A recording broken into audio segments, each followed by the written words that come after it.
Kita dapat menemukan adanya struktur yang masih dilapisi oleh bulu dan dia berfungsi untuk melindungi dari testis yang kita sebut sebagai skrotum. Nah, skrotum ini memiliki fungsi tambahan yaitu sebagai termoregulator. Dimana nanti skrotum ini yang akan membantu mempertahankan suhu testis. Oke, termoregulator. Selanjutnya, di sini di profundus dari kulit skrotum kita dapat menemukan suatu lapisan yang dia itu melekat langsung di kulit skrotum. Lapisan ini kita sebut sebagai tunica dartos. Oke, selanjutnya yang ini kita dapat melihat adanya suatu lapisan yang dia menyelimuti keseluruhan dari testis yang kita sebut sebagai tunica vaginalis. Dan terakhir ada suatu lapisan lain.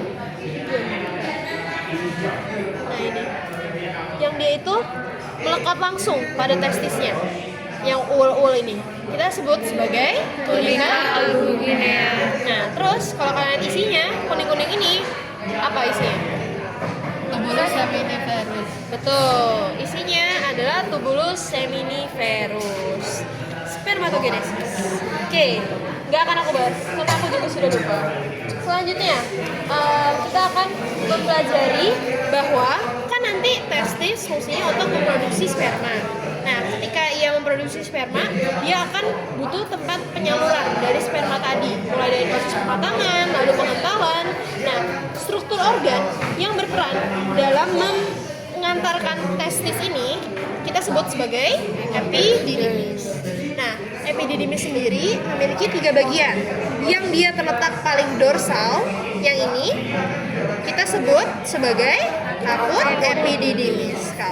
epididymis. Selanjutnya, yang dia strukturnya yang ini nih.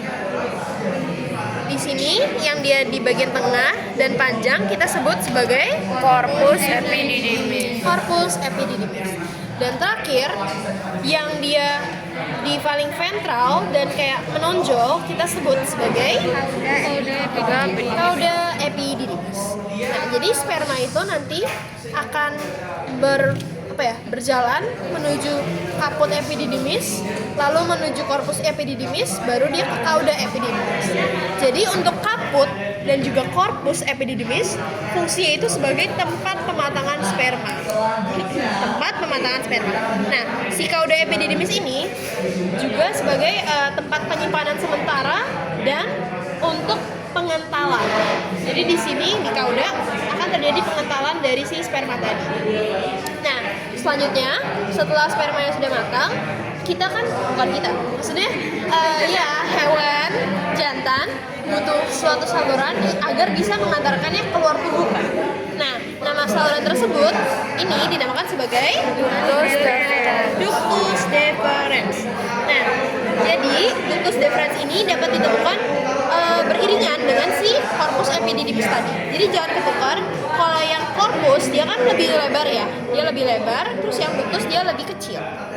Oke, selanjutnya di sini kita dapat menemukan yang akan memvaskularisasi dan juga menginervasi dari si testis yang kita sebut sebagai arteri vena nervus testicularis.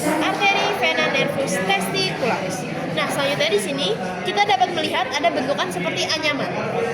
Nah, anyaman ini terbentuk oleh vena testicularis. Jadi anyamannya cuma dari venanya ya, arterinya enggak, nervusnya enggak, hanya vena. Nah, ini dan struktur anyaman ini kita sebut sebagai plexus papiniformis. Nah, selanjutnya apabila arteri vena nervus testicularis dan ductus deferens yang ini ditunjuk secara bersamaan, struktur ini akan dikenal sebagai chorda spermatica atau nama lainnya funiculus spermaticus. Jadi nanti kalau diuprak menunjukkannya itu, misalnya mereka nunjuk di sini ya, dan mereka nunjuk di sini. Terus tidak ada clue sama sekali. Artinya kalian jawab arteri vena nervus testicularis. Nah, selanjutnya misalnya mereka nunjuk sini, tapi ada clue. Bentukan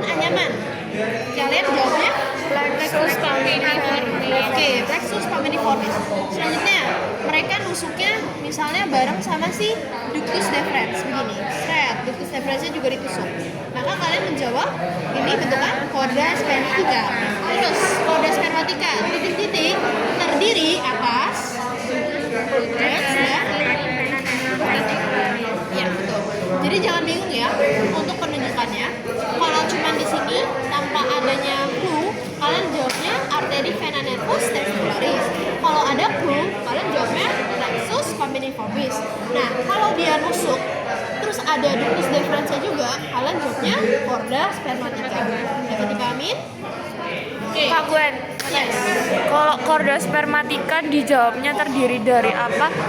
Jawabnya arteri vena nervus testicularis yang bukan plexusnya. Bukan plexusnya. Karena kan plexusnya cuma bentukan khusus dari vena, betul. Sedangkan kordanya kan ada ada arteri, ada nervus saja. Jadi kalian harus jawabnya lengkap. Ductus deferens dan arteri vena nervus testicularis. Oke. Bukan, karena plexusnya itu bentukan khususnya. Dan plexus itu hanya pada vena.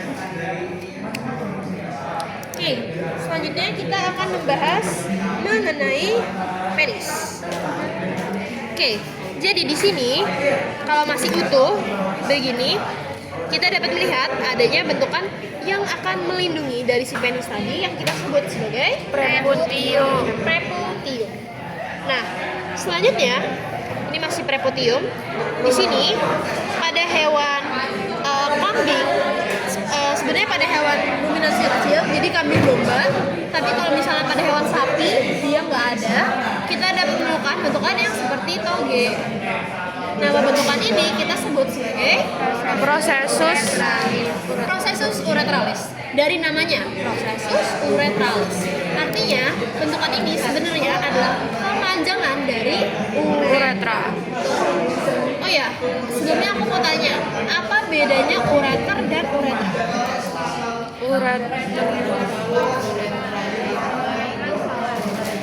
Gimana? Coba Zoya. Kalau ureter dari ginjal ke vesika urinaria, kalau uretra itu dari vesika terus keluar. Oke, betul. Jangan kebalik ya, soalnya sering banget kebalik ureter sama uretra. Kalau ureter, dia yang akan membawa urin dari ginjal menuju ke VU atau kandung kemih. Kalau uretra, dia akan membawa urin dari VU menuju ke luar. Oke, jangan kebalik. Oke, ini kan prosesus uretralis. Artinya dia merupakan perpanjangan dari si uretra tadi. Seperti itu. Dan fungsinya itu untuk membantu ketika kopulasi. Oke, ketika kawin.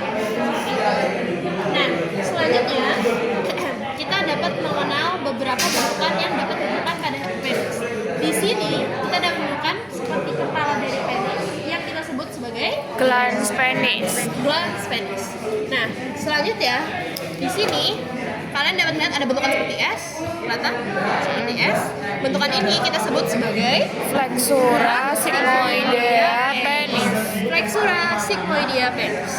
Terakhir, kita dapat menemukan pangkal dari si penis tadi atau ujungnya atau akarnya yang kita sebut sebagai radix penis.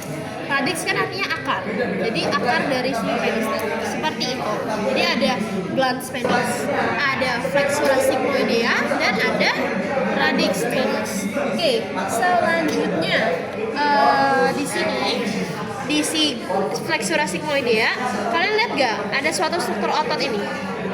Kelihatan? Nah, nama otot ini kita sebut sebagai Retraktor penis. Nah, retraktor penis artinya fungsinya untuk meretraksi atau dalam tanda kutip dia otot ini yang akan berperan dalam membentuk si flexura sigmoidea. Jadi misalnya ketika ereksi kan dia lurus nih, dia lurus. Nah, setelah dia lurus dia akan balik lagi menjadi si flexura diperankan oleh si retraktor. Jadi ketika retraktornya kontraksi dia akan menarik si balik lagi gitu. Ini sebenarnya bisa ditarik lurus tapi itu bisa lurus kan? Kan ini lurus, artinya dia relaksasi. Nah, ketika ototnya kontraksi, seret, dia balik lagi jadi flexura sigmoidea. Dapat dipahami? Oke, selanjutnya aku mau menjelaskan sedikit mengenai tipe-tipe penis. Tipe penis kan ada dua ya. Yang pertama namanya kalau di ruminan apa? Fibroelastik. Dan yang satu lagi namanya musculo cavernosus. Musculo cavernosus. Nah, perbedaannya apa? Kalau misalnya kita ngomongin yang fibro, musculo cavernosus.